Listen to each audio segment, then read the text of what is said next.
How's everybody doing today? Hotep, hey, this is Michael Imhotep, founder of the African History Network, host of the African History Network show. I'm a talk show host, researcher, lecturer, writer, and historian. So it is Friday, February 5th, 2021. And some of you have heard me talk about my online course, Ancient Kemet, the Moors, and the Maafa. Understanding the transatlantic slave trade, what they didn't teach you in school. And I want to, we're going to run this class in the month of February for African American History Month. So a lot of people have been asking, what am I going to do for Black History Month? So we're going to do a preview of the online course here.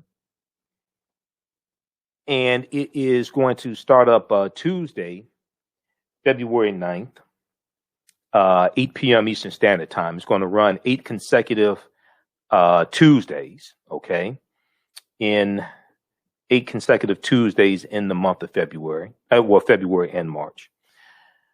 And we deal with thousands of years of history, and we deal with what led up to the transatlantic slave trade happening also, all right? So I do a PowerPoint presentation.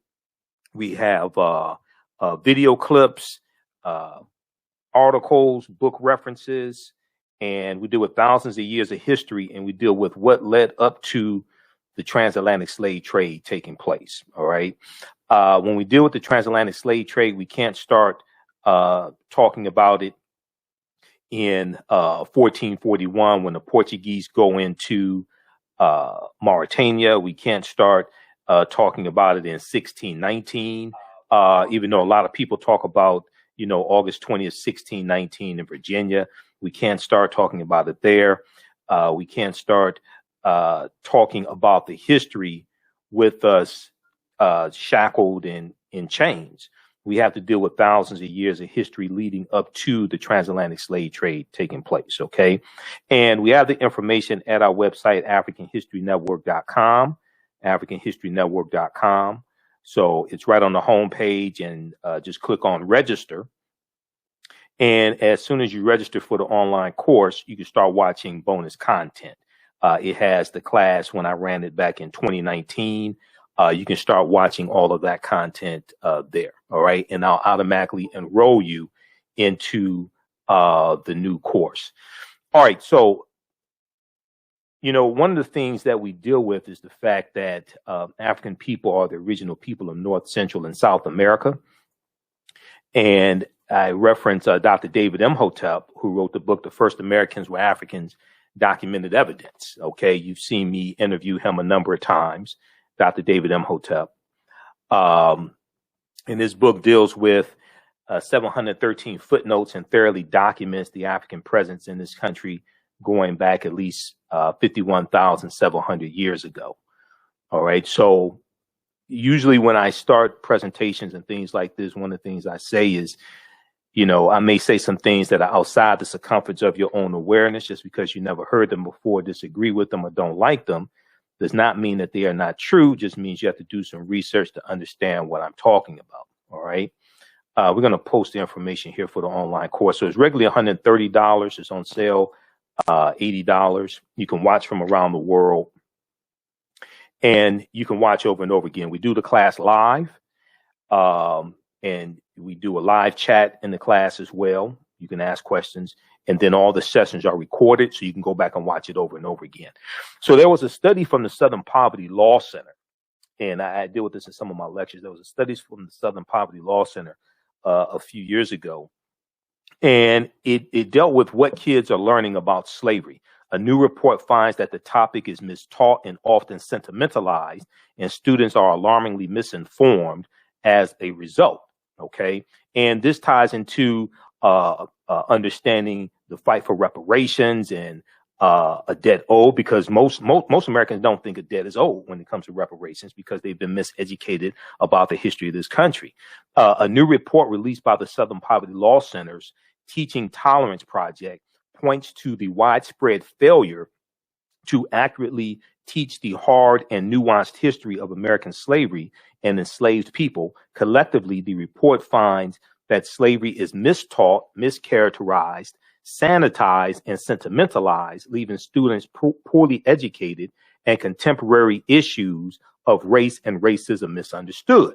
So when we deal with understanding racism as a system of advantage and privilege distributed based upon race, coming out of the context of European white supremacy, that comes from a understanding of history, having that foundation. Okay, most Americans are woefully ignorant of history because of the educational system. So therefore, they are miseducated about the history of slavery, the history, the origins of this country, miseducated when it comes to African American history as well. This ties into policies they support, who they vote for elected office. Okay, and just look at the fight over the Confederate battle flag of Northern Virginia, which many people think is the Confederate flag, and it's not. There were 3 flags that flew over the Confederate States of America from 1861 to 1865. That flag that was on top of the General Lee car was never one of those flags. Okay, look at the fight over the Confederate monuments. Those are monuments honoring traitors to the Union who committed treason against the Union based upon Article 3, Section 3 of the U.S. Constitution.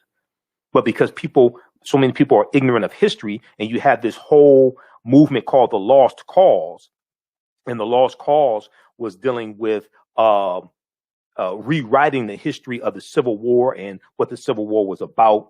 And you had organizations like the Daughters of the Confederacy financing curriculums and financing this movement to rewrite the history of the Civil War and Reconstruction. To create this whole lost cause movement that the South was fighting for states' rights, and they were being, subjected to tyranny by the Union, the Yankees, things like this. Okay, all right. So there's a study. One of the things I use in the class is a study here from the Southern Poverty Law, and this is just one of the tools. It's about a 56-page study.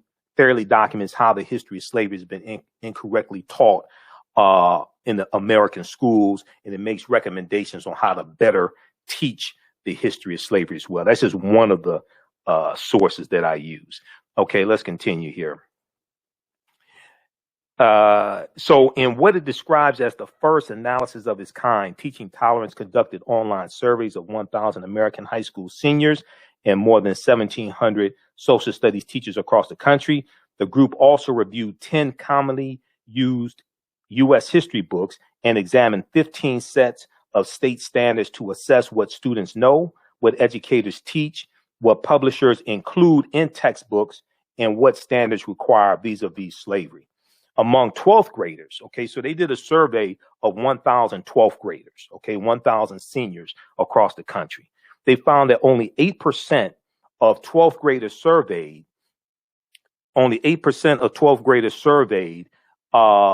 could identify slavery as the cause or the central cause of the Civil War. Only 8% of high school seniors surveyed. Fewer than 1/3 of high school seniors, only 32%, correctly named the 13th Amendment as the formal end of U.S. slavery. It took a constitutional amendment to formally end slavery in this country. And then with a slightly higher share, 35% chose the Emancipation Proclamation. The Emancipation Proclamation did not end slavery. The Emancipation Proclamation, January 1st, 1863. And when you read it, and you can read the Emancipation Proclamation at archives.gov, the National Archives, or you can read it at LOC.gov, Library of Congress. It tells you basically the slaves in the territories of rebellion, or the states in rebellion, the states in the Confederacy, are free, but those that are in the border states, Missouri, Kentucky, Delaware, things like that, they're still slaves. Those territories and states that stayed loyal to the Union were allowed to keep their slaves for a period of time. Okay, that's not what ended slavery. But do you have people who have these misconceptions? All right. So let's continue here. So we have this one here. Now, there was a good article from the Atlantic.com, What Kids Are Really Learning About Slavery. This is from 2018, and this is when this study came out, February 2018, into January, early February. And this article deals with that study from the Southern Poverty Law Center. Fewer than half, or 46%, of high school seniors surveyed identified the Middle Passage as the transport of enslaved Africans across the Atlantic Ocean to North America. So it's showing how little high school seniors know about the history of slavery, and their parents probably know very little about the history of slavery as well. Otherwise, they probably would have taught their children more. So you're dealing with a deficit. So when we deal with trying to get policies put in place to address our needs and concerns, and we're dealing with we're dealing with conditions that come from a historical context, policies and laws put into place to maldistribute wealth, power, and resources into the hands of Europeans. When we try to get those issues addressed, we're largely dealing with people who are ignorant to the history of how all this came to be. That's why the study from Citigroup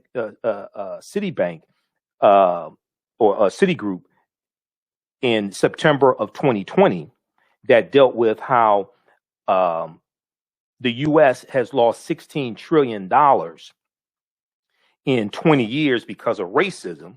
Okay, $16 trillion in 20 years because of racism.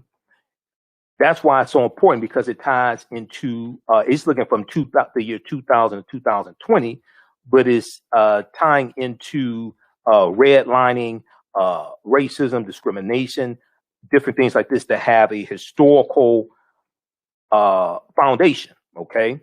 There was an article from CBS.com that breaks this down. I did a whole presentation dealing with this. We air that here on the African History Network.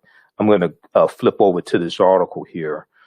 And this really ties the history into what we see today. Okay. This is from CBS.com, CBSnews.com, I should say. Racism has cost the U.S. 16 trillion, Citigroup fines. This is from September 23rd, 2020. And one of the things they talk about is America could have been $16 trillion richer if not for inequities in education, housing, wages, and business investment between African American and white Americans over the past 20 years, new research concludes. Citigroup arrived at this. So this is the latest of a body of research that attempts to quantify the economic impact of systemic racism. All right. We're seeing the results of history. We're seeing those results manifest in the racial wealth gap. Citigroup arrived at its $16 trillion figure after estimating that African American workers have lost $113 billion in potential wages over the past 2 decades because they could not get a college degree. The housing market lost $218 billion in sales because African American applicants could not get home loans. About $13 trillion in business revenue never flowed into the economy because African American entrepreneurs could not access bank loans. What's more, the U.S. could have $5 trillion in gross domestic product over the next 5 years if those gaps and others were closed today, the study indicated. Now, in one of the recent, to tie this into policy, in one of the recent executive orders from the Joe Biden administration, they deal with the racial wealth gap, and they cite that statistic dealing with the $5 trillion. Okay, so when I heard him talk about it, I knew exactly where it came from. It came from this study. All right. If we look at this here, for instance, if we look at this executive order, all this ties into policy. Politics is the legal distribution of scarce wealth, power, and resources, and the writing of laws, statutes, ordinances, amendments, and treaties, their adoption, interpretation, and enforcement. Let's look at this very quickly. We're dealing with a legacy of racism, discrimination, redlining, etc. We're dealing with laws, and then What is important to understand is that if it was public policy that put us in this predicament, it's going to be public policy that gets us out of this predicament. I'm all for economic empowerment, but that's not what put us in here. If you actually understand the history, it was laws and policies that created these inequities. It's going to be laws and policies that correct them. If you look at this executive order from January 20th, 2021, read it. Don't take my word for it. Read the executive order. You can read all executive orders from the president at whitehouse.gov. That's where this is from, whitehouse.gov. If you go and this one is executive order on advancing racial equity and support for underserved communities through the federal government. This was on Inauguration Day, which was a half day of work. He did 10 executive orders on Inauguration Day. Read this one right here. If you go through, for the sake of time, we're going to go through and just get right to what I want to get to. For example, an analysis shows that closing racial gaps in wages, housing credit, lending opportunities, and access to higher education would amount to an additional $5 trillion in gross domestic product in the American economy over the next 5 years. Okay, that comes directly from that study from Citigroup. That study was done by a sister from Citigroup, but that ties into history and understanding history. Okay, so that's why the study from the Southern Poverty Law Center is so important. That's why the type of information that we provide is so important as well. All this ties into history, and it deals with understanding the legacy of racism, legacy of slavery, etc., and all these policies and how they impact us today. One of the things that study from Citigroup showed is how racism negatively impacts everybody. What this is, so see, oftentimes people think, okay, when you look at the fact that the U.S. economy lost $16 trillion, okay, it wasn't just African Americans, it's the U.S. economy. Everybody is being hurt by racism, even though we get the brunt of it. What this study shows from Citigroup is how racism is actually bad for everybody. But you have some people who are miseducated who buy into thinking it benefits them. But no, it really hurts everybody. Okay. So, all right. Let me flip back over to the one from Citigroup. This one right here. Yeah. Okay. So what this study from Citigroup is showing is how racism actually hurts everybody, even though African Americans get the brunt of it. Okay, America could have been $16 trillion richer if not for inequities in education, housing, wages, and business investment between African Americans and white Americans.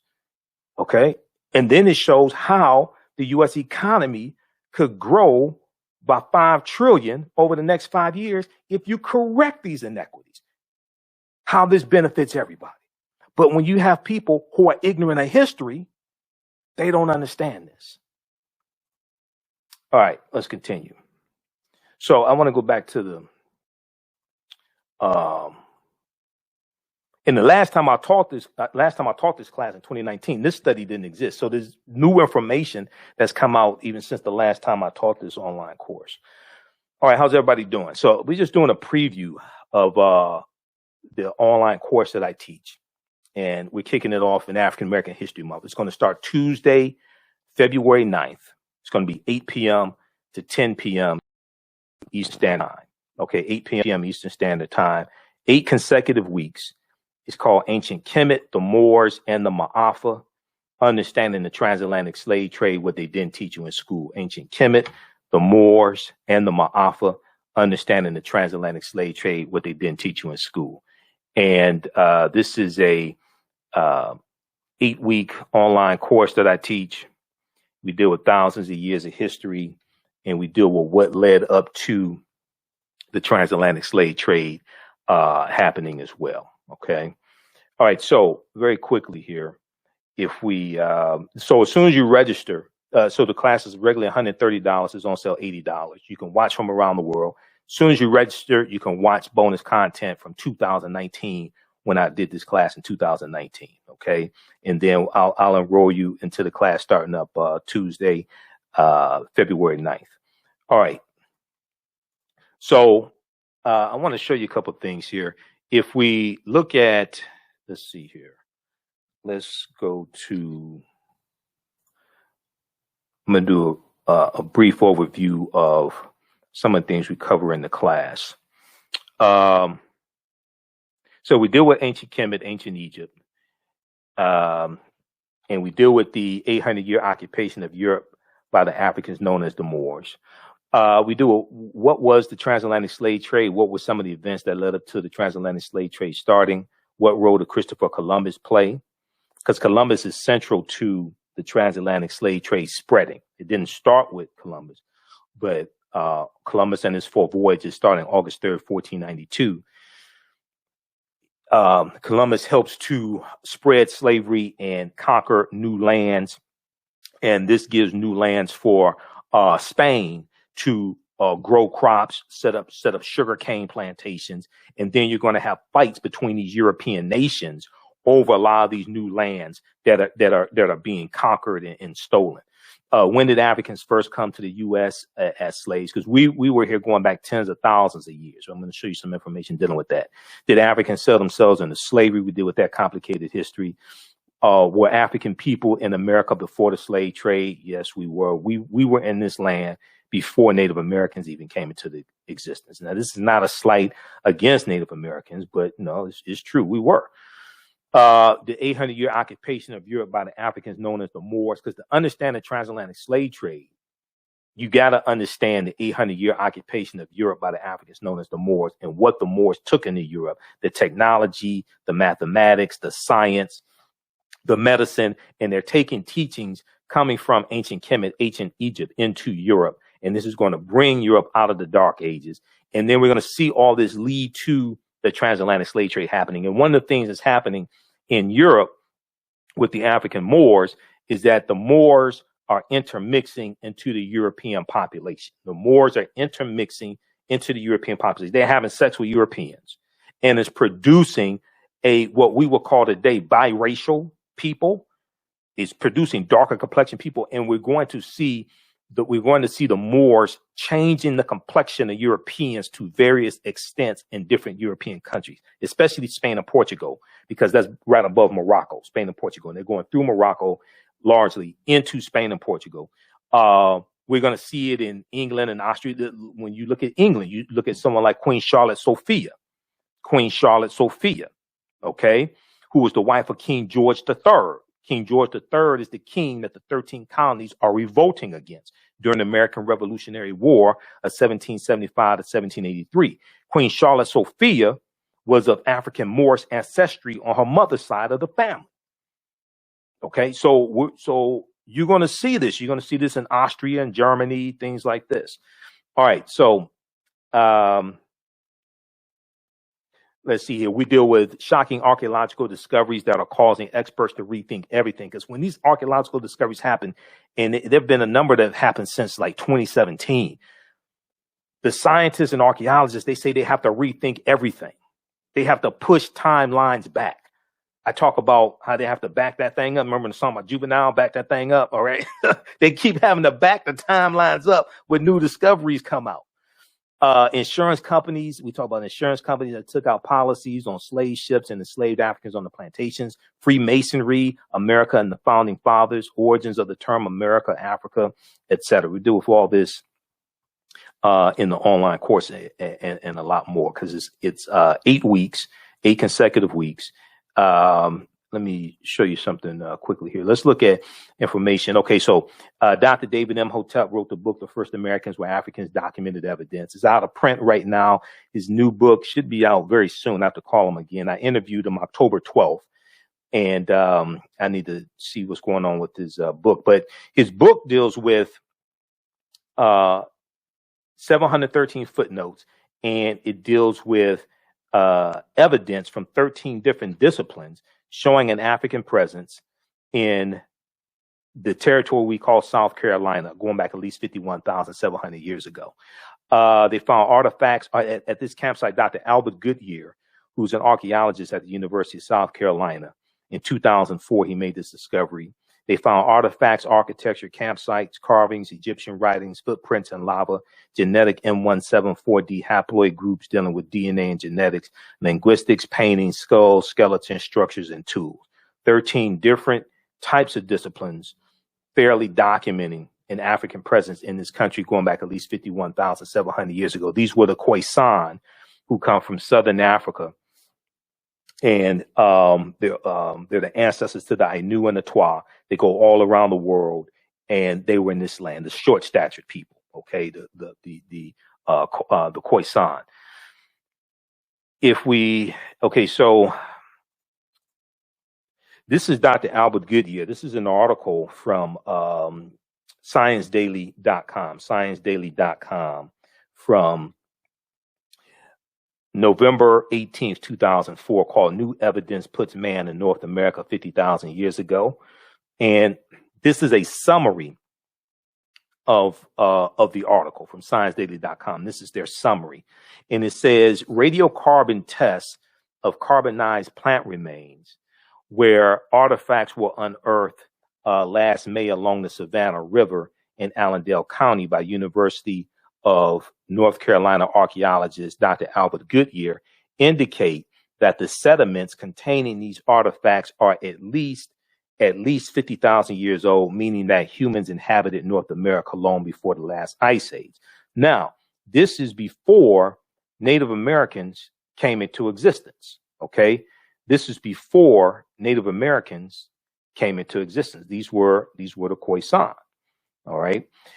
Okay, so you can read this article. You don't have to believe me. Proper documentation ends all conversation. You don't have to believe a word that I say. I'm provide you with numerous sources. You can go research this yourself. Those that watch me, and one of my teachers is Professor Kabahaya Kamane. He says, you see him in the Hidden Colors documentaries. We're in a couple of documentaries together also. He says, you don't have to believe a word that I say. Go do your own research.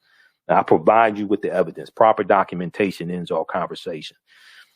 All right, so we have this. We deal with archaeological discoveries like this one here. This is from the New York Times, February 15th, 2010.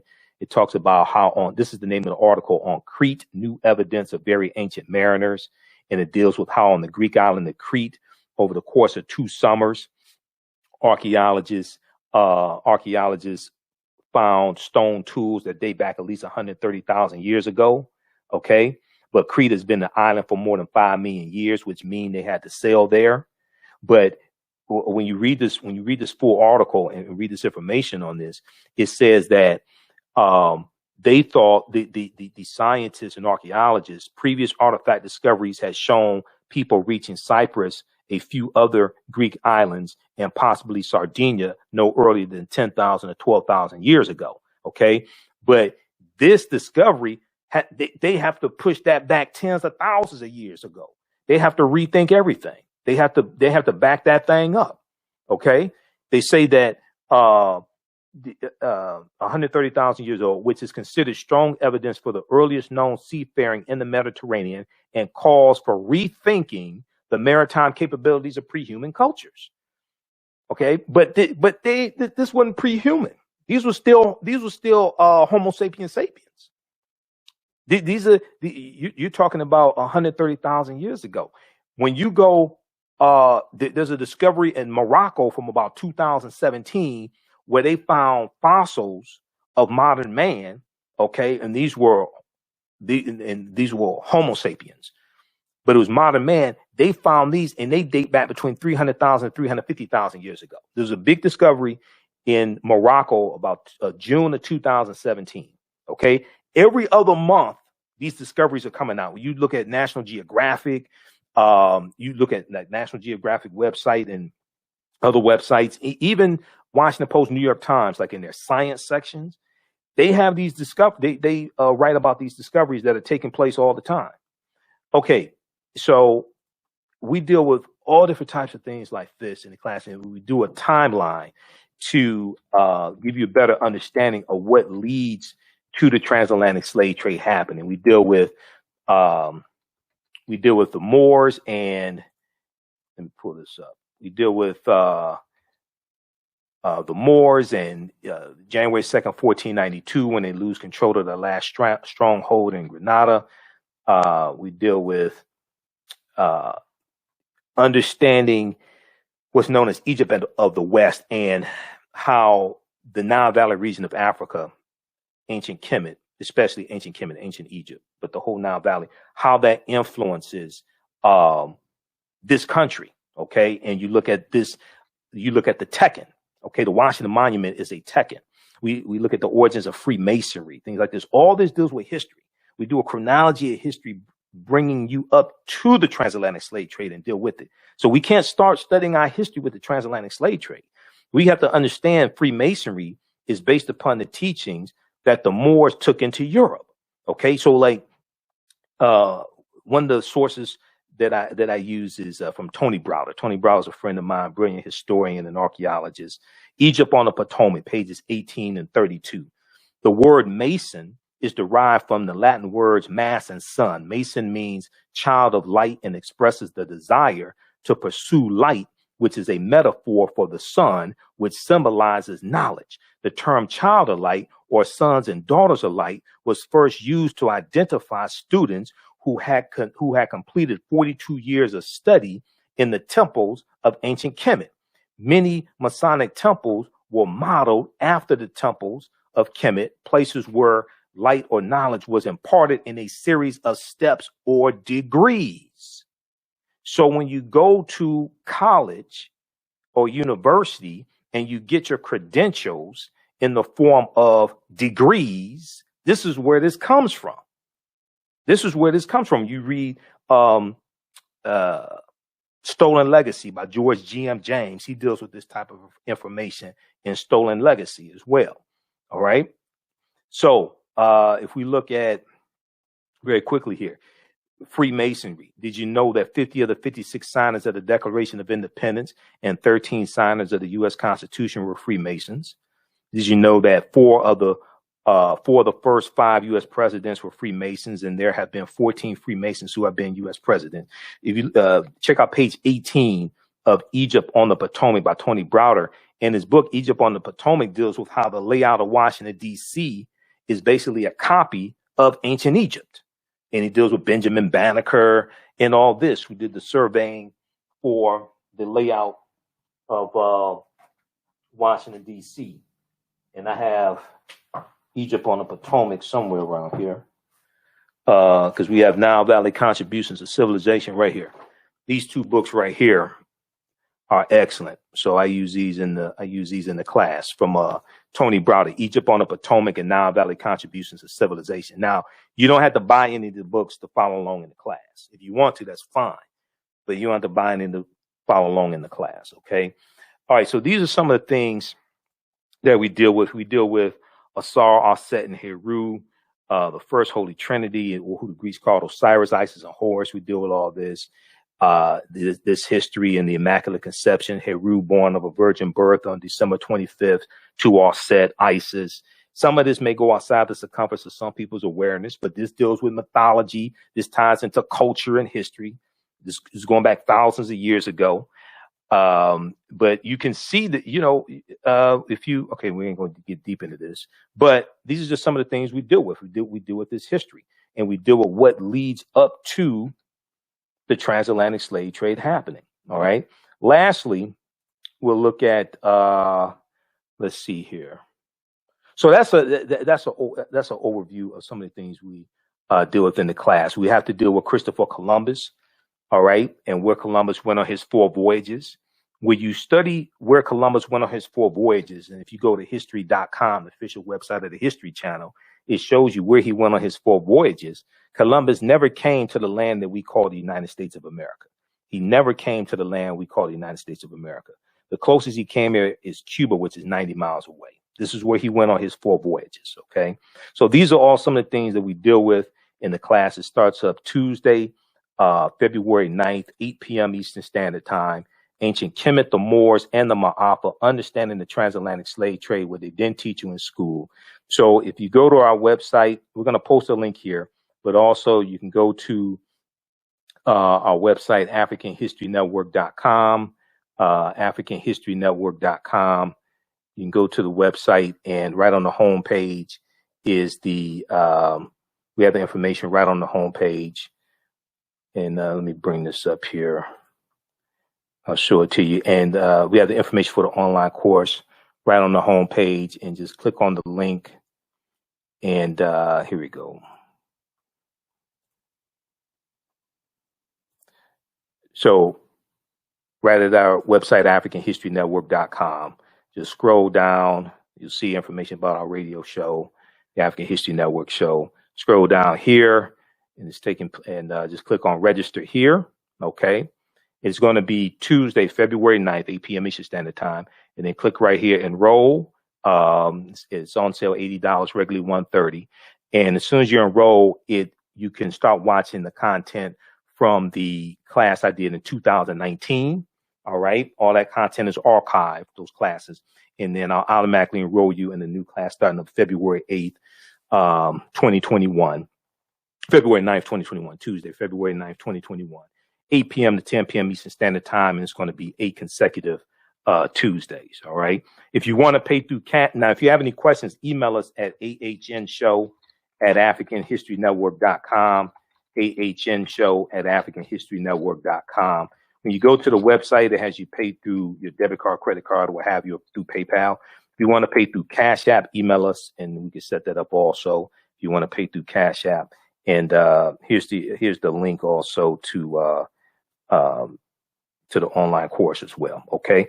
All right. Look, we got to get out of here. Remember, right now it's correct wrong behaviors, not over till we win. Wakanda forever. We'll talk to you next time. Peace.